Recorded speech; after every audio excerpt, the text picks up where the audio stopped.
Good morning, students. How are you? I hope you all are fit and fine.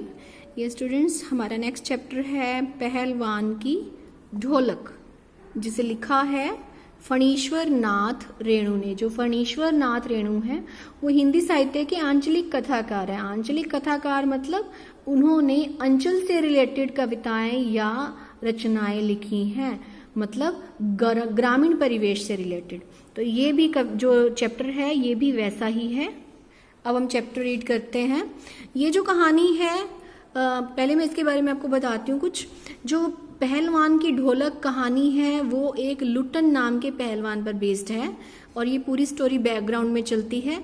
कहानी की शुरुआत जो होती है वो इसमें लेखक ये बताता है कि एक गांव है जहां पर भयंकर महामारी फैली हुई है। ओके, और वहां पर दिन हो या रात हो वहां पर हमेशा मौत की खबरें आती रहती हैं। सारा दिन रोना बिलखना चलता रहता है। फिर बैकग्राउंड में स्टोरी चलती है। तो लुट्टन पहलवान का पूरा जीवन इसमें बताया हुआ है। तो वो हम चैप्टर में पढ़ेंगे। स्टार्ट करते हैं चैप्टर। जाड़े का दिन, अमावस्या की रात ठंडी और काली।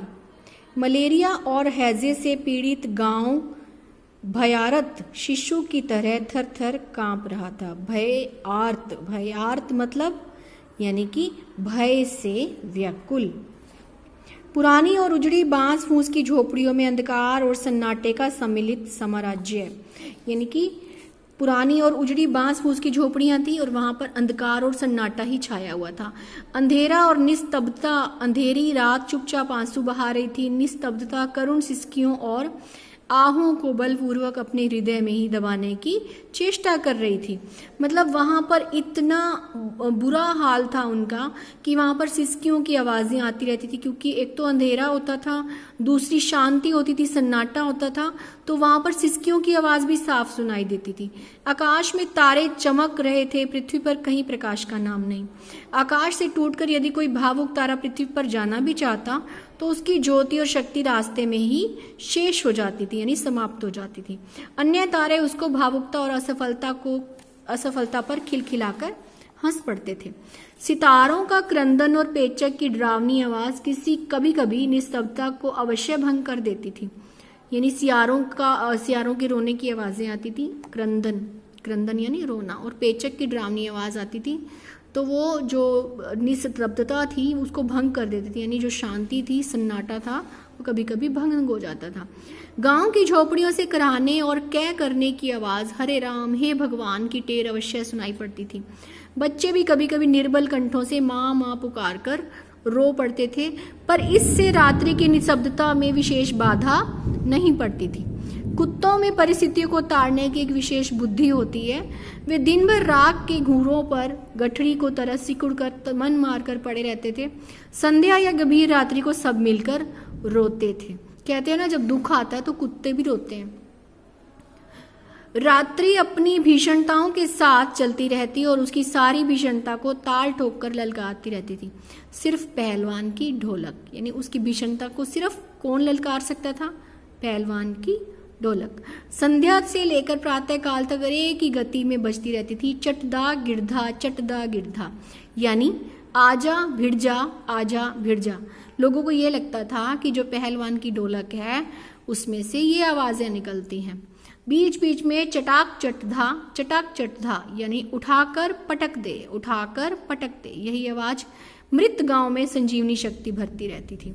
लुट्टन पहलवान, यूं तो वह कहा करता था, लुट्टन सिंह पहलवान को होल इंडिया भर जानते हैं, किंतु उसके होल इंडिया की सीमा शायद एक जिले की सीमा के बराबर ही हो। होल इंडिया मतलब वो कहता है मुझे ऑल इंडिया जानता है, और उसका ऑल इंडिया कहाँ था? उसके जिले की सीमा तक ही था। जिले भर के लोग उसके नाम से अवश्य परिचित थे। अब लुट्टन के प्यारे में बताया गया, ये देखिए लुट्टन ढोल बजा रहा है, इस तरह से वो ढोल बजाया करता था। लुट्टन के माता पिता उसे 9 वर्ष की आयु में ही अनाथ बनाकर चल बसे थे। सौभाग्यवश उसकी शादी हो चुकी थी, वरना वह भी माँ बाप का अनुसरण करता। विधवा सास ने पाल पोस कर उसको बड़ा किया। बचपन में वो गाय चराता, धारों से दूध पीता और कसरत किया करता था। गांव के लोग उसकी सास को तरह तरह की तकलीफ दिया करते थे, क्योंकि वो विधवा थी, तो पुराने ज़माने में विधवाओं को इसी तरह से तंग किया जाता था। लुट्टन के सिर पर कसरत की धुन लोगों से बदला लेने के लिए ही सवार हुई। तो लुट्टन को ये बात बहुत बुरी लगती थी, क्योंकि वो भी उसको माँ ही मानता था, उसने उसका पालन पोषण किया था, तो वो उसका दुख देख नहीं सकता था। तो वो इसलिए कसरत करने लगा ताकि वो अपने सास का बदला ले सके। नियमित कसरत ने किशोरावस्था में ही उसके सीने और बाहों को सुडौल और मांसल बना दिया था। जवानी में कदम रखते ही वह गांव में सबसे अच्छा पहलवान समझा जाने लगा। लोग उससे डरने लगे और वह दोनों हाथों को दोनों ओर 45 डिग्री की दूरी तक फैलाकर पहलवानों की भांति चलने लगा। वह कुश्ती भी लड़ता था। एक बार वह दंगल देखने श्यामनगर मेला गया। पहलवानों की कुश्ती और दांव पेच देखकर उससे रहा नहीं गया। जवानी की मस्ती और ढोल की ललकारती हुई आवाज ने उसकी नसों में बिजली उत्पन्न कर दी। उसने बिना कुछ सोचे समझे दंगल में शेर के बच्चे को चुनौती दे दी। अब ये शेर का बच्चा कौन था? शेर के बच्चे का असली नाम था चांद सिंह। ये बहुत फेमस पहलवान था, इसलिए इसको शेर का बच्चा कहते थे। वह अपने गुरु पहलवान बादल सिंह के साथ पंजाब से पहले श्यामनगर मेले में आया था। सुंदर जवान, अंग प्रत्यंग से सुंदर टपक पड़ती थी। 3 दिन में ही पंजाबी और पठान पहलवानों के गिरोह के अपनी जोड़ी और उम्र के सभी पट्टों को पछाड़कर उसने शेर के बच्चे की टाइटल प्राप्त कर ली थी। इसलिए वह दंगल के मैदान में लंगोट लगाकर एक अजीब किलकारी भर के छोटी दुल्की लगाया करता था। देशी नौजवान पहलवान उससे लड़ने की कल्पना से भी डरते थे। अपने टाइटल को सत्य प्रमाणित करने के लिए चांद सिंह बीच बीच में दहाड़ता फिरता था।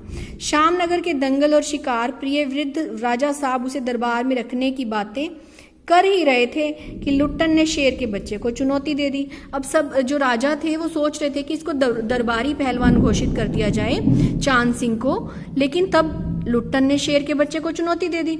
सम्मान प्राप्त चांद सिंह पहले तो किंचित उसकी स्पर्धा पर मुस्कुराया, फिर बाज की तरह उस पर टूट पड़ा। शांत दर्शकों की भीड़ में खलबली मच गई। पागल है पागल, मरा, ए मरा मरा। पर वारे बहादुर लुट्टन बड़ी सफाई से आक्रमण को संभाल कर निकल कर उठ खड़ा हुआ और पैंतरा दिखाने लगा।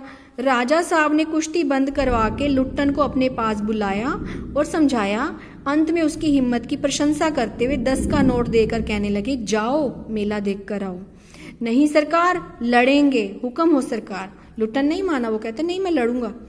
तुम पागल हो, जाओ यहाँ से। मैनेजर साहब ने उस लेकर सिपाहियों तक ने धमकाया। देह में गोश्त नहीं, लड़ने चला है शेर के बच्चे से। सरकार इतना समझा रहे हैं। सब उसको पागल सोच रहे थे कि ये इसमें तो दम ही नहीं है और ये चांद सिंह से कैसे लड़ेगा। दुहाई सरकार, पत्थर पर मारता पटक कर मर जाऊंगा। मिले हुक्म, वह हाथ जोड़कर गिड़गिड़ाता रहा था। भीड़ अधीर हो चली थी। बाजे बंद हो गए थे। पंजाबी पहलवानों की जमायत क्रोध से पागल होकर लुट्टन पर गालियों की बौछार कर रही थी। दर्शकों की मंडली उत्तेजित हो रही थी। कोई कोई लुट्टन के पक्ष से चिल्ला उठता था, उसे लड़ने दिया जाए। अकेला चांद सिंह मैदान में खड़ा व्यर्थ मुस्कुराने की चेष्टा कर रहा था। पहली अकड़ में ही अपने प्रतिद्वंदी की शक्ति का अंदाजा उसे मिल गया था, क्योंकि एक बार उसने गिरा दिया था ना, लुट्टन पहलवान ने अपनी उसके चंगुल से बच गया था, तो चांद सिंह को उसकी शक्ति का अंदाजा हो गया था। विवश होकर राजा साहब ने आज्ञा दे दी, लड़ने दो। बाजे बजने लगे, दर्शकों में उत्तेजना फैली, कोलाहल बढ़ गया।